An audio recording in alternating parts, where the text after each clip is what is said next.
ह्या शेवगाच्या शेंगा बघितला ना तर मला एक गावाकडचा किस्सा आठवतो, थोडा मजेशीर आहे. म्हणजे काय झालं की जेव्हा वड्या आणि मटणाचा बेत केलेला तेव्हा सगळ्या लोकांनी जेवून घेतलं आणि गोदोची मी मिक्स व्हेजिटेबल खिचडी ठेवलेली, सगळ्या गावठी भाज्या वगैरे टाकून, आणि त्यामध्ये शेवगाची शेंग पण टाकलेली. आणि मी गोदोला भरवल्याशिवाय मी जेवत नाही, तर मी शेवटी उरलेले. मग ती थोडीशी मिक्सरला लावूनच टेक्स्चर येईल असं मिक्सरला लावून मग मी तिला भरवते, कारण प्रॉपर तिला खायला त्रास वगैरे नाही झाला पाहिजे त्यामुळे. सो मग मला घरातले बोलले, अगं जरा थंड व्हायला वेळ लागेल, मग तू जेवून घे. तर मी बोलले ठीक आहे चालेल, मी जेवते.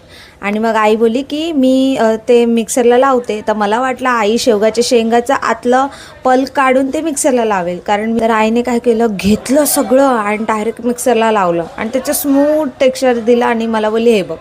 आणि मी बोलले हे काय, त्याच्या दांड्या सगळ्या दांड्या जिभेला तोंडाला लागत होत्या, अडकत होत्या. मी बोलले हे भरवणारच नाही मी. शेवटी मी दुसऱ्या आईच्या आणि माझं तेव्हा वादावादी झाली,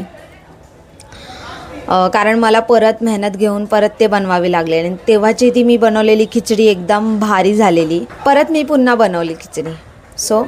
ह्या शेवगाच्या शेंगाचा असा किस्सा आहे. Okay guys, bye.